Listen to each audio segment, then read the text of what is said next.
Hey guys, this is Shane and welcome to my Curator of the Lost channel. Today I'm going to talk about what you can make and what you can do with selling science fiction books and science fiction pulp magazines. And then I'm going to show you a bunch of covers from one of my favorite science fiction artists, Ed Emshwiller. So it'll be kind of two parts to it, and hopefully you'll enjoy both parts. So I appreciate the view. I look forward to your comments, and as always, subscribe. We'll keep doing this and see what happens. So with that, let's jump right in. So, and when you're selling science fiction books and pulp magazines, there are different ways to sell them. There's some key books and some really valuable books out there, but I'm talking about just in the terms of books like your mass market paperbacks. And these are almost like what I'd call, if you can see some of the creasing and things, I would even call some of these just reader copies. But there's people collect them and buy them for two reasons. One's for the stories, and two is for the artwork. So there's people that collect both. And in general, books like this, just generic books like this, if you can get them for the right price, and I'm talking 50 cents or less each. Even I really like to get these for like a quarter a piece. And you can do that like at your library book sales or sometimes at flea markets or something. A lot of times you'll see them already priced for $4 or $5 each, and that's not going to do you any good. Books like this and your pulp, what I'm going to call some of the, and we'll go through some of these later, but your pulp science fiction magazines, when you sell them in lots, depending on and there's different ways to do that, I'll talk about it in a second, but they will bring between $2 and $5 each in lots. If you look on eBay, you'll see somebody selling 20 of these and they've sold for $40, $45, or they'll sell 30 and they'll bring $100, or they'll sell 15 and they'll bring $45 to $60. So you're in that, depending on condition and what the subject matter is and how they're bundled together, you can expect on the low end probably $2 a book or magazine, and on the high end about $5 a book or magazine in lots. So if you can get these things at the 25 cents a copy, even 50 cents if they're really, depending on the subject matter, you get above 50 cents, you really need to look at what you've got because you may be overpaying. I like to keep them under 50 cents a piece, bundle them together. If you can get that $2, $3, $4 each equivalent price by selling them in a lot, it's a good way to go. Now, here's just some examples. Now, actually, this first one's interesting. This Isaac Asimov Foundation series. This particular Avon series, Avon publications of these. You can get these together, and I've had really good luck of selling. If you get Foundation, the Foundation Empire, Second Foundation, if you can put those three or four together, you can sell these for $20, $25. And there's a new, I think it's HBO or Amazon, a new Foundation show fixing to start in this fall. So I think actually these Foundation books will actually start selling even better. But here's some examples. Like sometimes I can find lots of Robert Heinlein, and I'll put them together, 6, 8, 10 of his books together.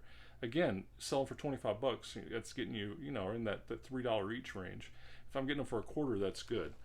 They could just be generic, right? It could just be generic stuff like that. You could go for the Ace books, and this is an Ace single. They have some that are the Ace doubles, where it's the 2-in-1. These can be on the higher end, maybe $4 or $5 each when you sell them, individually. And again, whenever you get them, you need to look through them because there are some that will bring $15, $20 on their own. But this is just kind of the general thing. Another thing that you can do are the Dahl science fictions. You can bundle those together, and then there's certain authors, like maybe Andre Norton. Or this is E. Doc Smith. This is stuff back from like the 30s, so it's kind of dated, but he had the Skylark of Space, the Skylark series, and then the Lensman series. You can find those series and bundle them together. If you got a quarter each into these, they sell really, really nicely. So that's one way just in books. The other is in the pulp magazines, and a lot of times age is going to be a big deal on these, right? The 50s were the golden age, but the stuff from the 30s and 40s will definitely bring a higher price. I'll show you some older stuff. This is like from the late 40s. Look at this, and you can see why the artwork is so great. And at the end of this, I'm going to actually show you a bunch of covers from my favorite science fiction artist, Ed Emshwiller. So we'll get through this, and then I'll show you those, and hopefully you'll stick around and enjoy it. I think his artwork's amazing. But I mean, just look at that. This is like from the late 40s. It's more of a full-size magazine type size, but that was Fantastic Adventures. Here's Startling Stories. I got it in a plastic cover. Here's Marvel Science Fiction. You can tell these were all over the place, the titles, but you can see, look at, I mean, so people almost from the artwork will collect these more for the art. Here's actually one by Ed Emshwiller. I always thought this guy kind of looked like Peyton Manning in a way. But, you know, just great. And you can see on Ed Emshwiller, look, right here on his cuff, so if you can see, a lot of times on his stuff he had EMSH. He'll put his initials there, Ed Emshwiller. And you can see that embedded in a lot of his art, so it's kind of cool. It's always fun to see if you can find it. Here's one that's not in very good condition, but this Wonder Stories. I mean, just look at the artwork. Here's one that was just the science fiction. So a lot of these are older. They're more in the 40s. They're going to bring a higher price. Sometimes you can see those bringing $10 or $20 each if you can find them. They're increasingly hard to find. You're lucky if you find those. But some of the things that started in the 50s, they were more the digest size. Now look at that. That's a cool one. You know, the science fiction adventures. Then you had several more. You know, there's Analog. You know, some of these didn't last through the 70s. Some of them started petering out in the 50s. Some of them combined, different publications combined. You know, so over time they kind of just went away. But again, there's the Analog. That one lasted a while. Here's like one from Astounding Science Fiction. I've got a lot of these different ones. Like here's Amazing Stories. You've got here's Fantastic. These are some of the bigger ones in that time frame. It kind of started kind of in the 50s into the 60s. This is like 1952. This Imagination, kind of a ratty cover, still kind of cool. And then you had classic Worlds of If. It's kind of nice. That was actually a 1966 cover there. And then, oh, here's a great Virgil Finlay cover. Virgil Finlay, one of the all-time greats. I think he was illustrating as far back as the 30s, but this is a Virgil Finlay cover on a Galaxy magazine from 1956.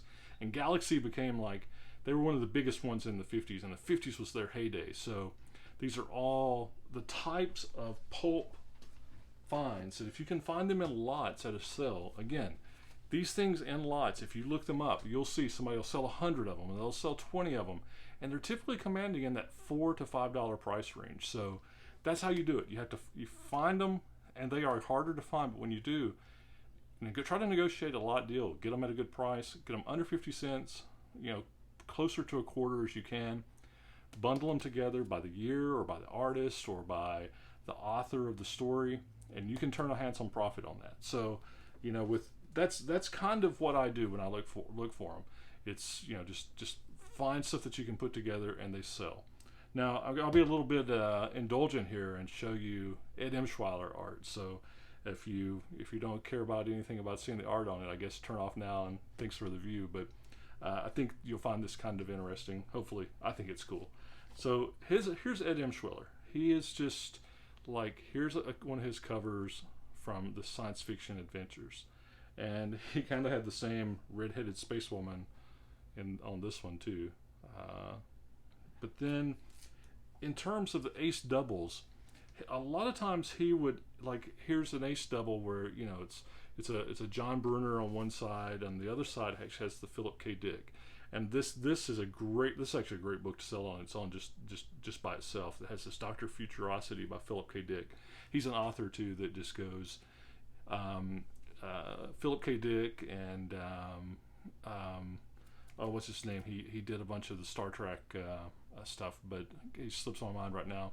I remember years ago I was in Aberdeen, Maryland. I bought a couple of P.K. Dick's books, and this was in the 90s before the internet, and the guy's like, yeah, he could sell as many of those as he could have had, and they were so hard to find. And now, you know, with eBay you can find hundreds of them, but this is a great one.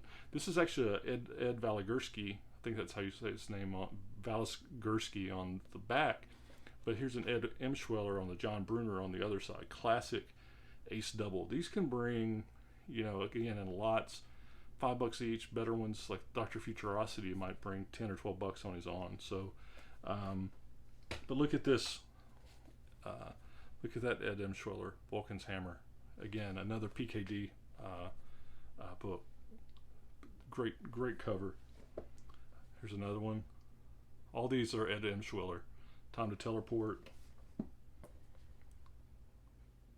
I just dig his art. Hopefully this is not boring you. This one's kind of cool. Look, on the boat, you can see EMSH on the boat. There's one. No Man's World, kind of a you know, Earth-class fortress. The ones where he puts the people in, I really dig. You know, the Puzzle Planet, great one. And then there's Earthman Go Home. And then he had a bunch of the galaxy science fiction stuff too. Look at these. They're this is one of my favorites. I love this one. That's just a great. That again, Ed Emshwiller. This is the mid 50s, 56. So you gotta love that. You can see why maybe people collect these. Love that one too. Just here's a classic from 54, the Android Lady. Classic EMSH. Here's Build an Extraterrestrial. He did I think he almost did the entire year of Galaxy in 56, their covers. Oh, here's one. This was actually not a Galaxy. This is Galaxy, but it was one of their. They started publishing individual stories in the early 50s, so kind of a cool cover there. Then he had, you know, some of the whimsical stuff. Again, all of these are Ed Emshwiller. That's why I'm showing them. Just I dig them. Here's 1952, kind of a whimsical aliens, kind of tourist of Earth, I guess. So. Hydroponics on your spaceship. I love it. I'm just gonna I just love his art. Hopefully you're finding it interesting. Here's just get a feel for it. It's just cool stuff, right? Just amazing artwork. That's why some people like them for the stories to complete their collection, and then, you know, I could sell these as a EMSH lot to Ed Emshwiller lot if I wanted to. These are my personal collection. Look at that. That's so awesome. This is probably not too far from where we're headed, right? Right now. Drones and such. Here's a 1961 classic. Another 1960. I love that. Genie's Junk. Used spaceships. I love it. He would often do a lot of the Christmas issues too. Always have like a robot with Santa Claus or something, so that was kind of fun. Got a few more. I got one of my other favorite ones coming up. That one's pretty cool. Here's like one that could sell on its own just because of the subject matter too. It's got the Osimoff's Caves of Steel with Ed Emshwiller cover. That was 1953. Here's kind of a funny one. Astronaut landed on the Space Gal. Had to pay him. Then getting your hair done, Jetson style. This was 1955. And then we'll end it with another one of my favorite ones. I've always I love that kind of grim, but it's a great cover too. So Ed Emshwiller from 1956. So that's it. I don't know, if you stayed through all that, you indulge me, I guess. It's something that I enjoy. But yeah, if you can find these things, they're increasingly hard, but get them at the right price. Sell the books, and you can sell the mags if you don't decide to keep them for yourself because they're so cool. You can get a good price off of them. $3 to $4 each in bulk. It's a good way to go. But watch your prices. So hope you enjoyed it.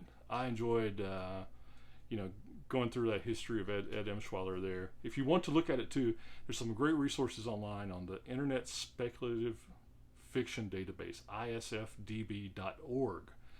You can look up a lot of stuff for any sci-fi book. So anyway, hope that helps, and hope you found it enjoyable. Let's talk to you later. Bye.